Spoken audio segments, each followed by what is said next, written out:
Dando sequência ao dogma central da biologia molecular, nós vamos falar agora do processo de transcrição.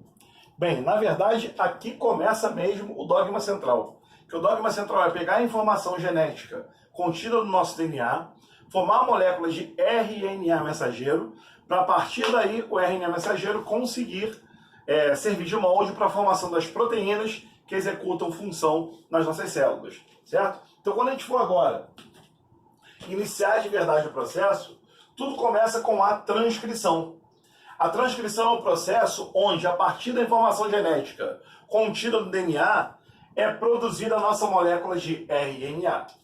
Essa transcrição, especificamente que estamos falando, é uma transcrição para a formação do nosso RNA mensageiro. Mas não esqueçam que, além do mensageiro, pelo menos 3 tipos são fundamentais para o nosso processo de tradução acontecer, para a produção de proteína acontecer na célula de verdade. Então, além do mensageiro, nós também temos RNAs transportadores e RNAs ribossômicos. O transportador transporta aminoácidos até o ribossomo, e o ribossomo é o local onde a proteína vai ser formada. O ribossomo é formado por RNA ribossômico e proteínas estruturais. Então, esses caras basicamente são produzidos a partir de um processo chamado de transcrição, que em seres eucariontes ocorre dentro do núcleo e em seres procariontes ocorre no nucleóide. Nucleóide é o DNA disperso no citoplasma da célula procarionte. Então, lá ocorre a formação do RNA mensageiro. E o que é muito doido em célula procarionte é que, como não tem membrana nuclear, enquanto o mensageiro está sendo fabricado, já pode ter um ribossomo ligado a ele começando a tradução. Então, a transcrição está rolando, ainda está formando um mensageiro em procarionte e já tem tradução acontecendo. Em eucarionte não dá para fazer isso não. No eucarionte o RNA mensageiro é formado, migra para o citoplasma para se ligar ao ribossomo então. Beleza? Então, ó, a transcrição é a formação do RNA e esse RNA é formado a partir de uma região do DNA denominada gene. Galera, você acredita hoje que de 100% da nossa molécula de DNA presente numa célula, só 3% possuem genes, regiões codificantes, regiões que podem dar origem a moléculas de RNA. Os outros 97% são estruturais, ou então a gente ainda não conhece as funções principais desse troço, dessa estrutura, dessa região grandona aí, para a formação de RNAs ou para funcionamento da sua célula, tá legal? Mas hoje o que se sabe é que 3% do total do DNA é formado por genes. O gene é formado por só uma das fitas do DNA. Não pode ser as duas. Porque se as duas fitas do DNA fossem transcritas e originassem 2 RNAs, eles seriam complementares entre si. Como assim, Rangel? Se uma fita, por exemplo, dá uma olhada aqui, ó, o DNA é ATGCTA. A fita complementar, GCAT.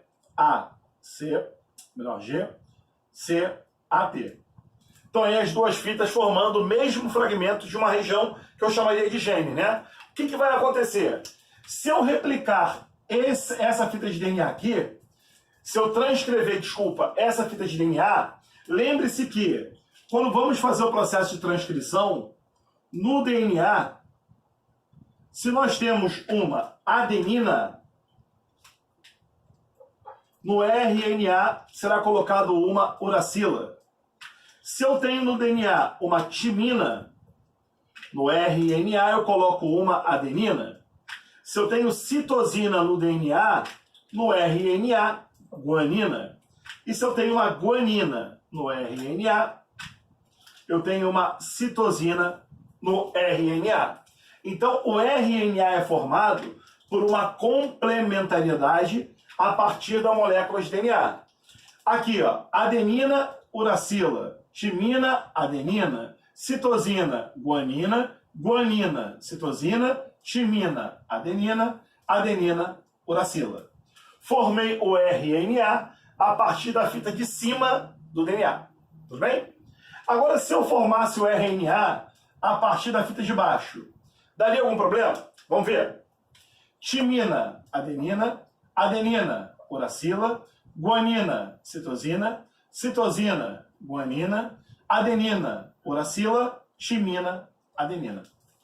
Então aí as 2 RNAs formados por cada uma das fitas de DNA. Ué, qual o problema, Rangel? Posso formar os 2? Pode sim, mas olha aqui, ó.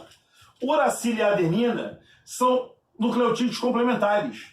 Da mesma forma que ocorre aqui no DNA, a ligação por 2 pontos de hidrogênio, também vai ocorrer no RNA. A mesma coisa com a combinação ao lado. Guaninas e citosinas se ligarão por 3 ligações de hidrogênio. 3 aqui também, 2 aqui, 2 aqui. Se os 2 filamentos do DNA fossem transcritos ao mesmo tempo, formaria-se um RNA dupla fita, e RNAs dupla fita não são traduzidos. Então, isso aqui, ó, não pode ocorrer. Na verdade, das 2 fitas do DNA, só uma delas, esse processo aqui todo, não pode acontecer. Das 2 fitas de DNA, só uma delas funciona como gene. E esse gene aqui é uma estrutura formada por nucleotídeos que pode ser dividida em 3 regiões principais. Primeira delas, região promotora. É a região que a enzima que forma RNA, a RNA polimerase, reconhece para saber que a partir dela vai começar a formar RNA mensageiro. Então a região promotora é uma região de reconhecimento. A RNA polimerase reconhece ela e a partir da região promotora começa a fazer o RNA. O RNA é formado a partir da segunda região, a região codificante. A região codificante é que serve de molde para a formação do RNA. Então, nessa região em azul aqui, é que os nucleotídeos vão sendo copiados com complementaridade, adenina, uracila, timina, adenina, citosina, guanina, guanina, citosina, formando o RNA novo. Até que a enzima RNA polimerase se encontra com uma região do DNA, do gene, chamada região terminadora. Quando a RNA polimerase passar por essa região, ela se solta da molécula de DNA e ao soltar do DNA acaba o processo de transcrição. A transcrição inicia pós-região promotora e termina no início da região terminadora, não formando mais novos segmentos ou nova continuidade do RNA. Toma só um cuidado, por favor. Região terminadora não é AUG. Não é o AG, o AA, o GA. Região terminadora não é um códon de terminação, um códon de parada. Rangel, não entendi o que é isso. Então espera um pouquinho. Na próxima, um pouquinho mais para frente você entende. Mas para a galera que já sabe do que eu estou falando, quando ocorre a tradução, o ribossomo para de traduzir quando encontra um códon como esse aqui, ó, um stop códon. Só que como eu estou falando de transcrição, na transcrição, quem está sendo lido vai ser o DNA. DNA tem uracila? Não. Então tem nada a ver com isso aqui, ó. Região terminadora é uma sequência do DNA que faz a enzima RNA polimerase se soltar e parar de fabricar o RNA mensageiro. Então, basicamente, a história é essa aqui, ó. Aqui em verde, nós temos a molécula de DNA. Aí, digamos que o gene esteja nessa fita aqui, ó. Na verdade, na fita de cima, né? Aqui na fita de cima. Aí ele vai sendo lido, a enzima RNA polimerase vai passando por ele, até que chega um momento, uma região, que ela encontra o início do processo. A região do DNA que vai iniciar a formação do RNA. Encontra a região promotora. Essa moça em vermelho é a enzima RNA polimerase, que vai polimerizar ou formar a molécula de RNA. E ela começa a ler a fita de baixo, essa fita que aqui está começando por cima, ao longo de toda a região codificante, formando a molécula de pré-RNA mensageiro. Ela vai lendo até atingir uma região chamada de região terminadora.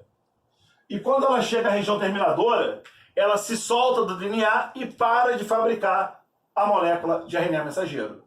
Nota que eu coloquei aqui pré-RNA mensageiro, que eu estou considerando a replicação em um ser eucarionte. Se fosse num ser procarionte, o processo seria muito semelhante.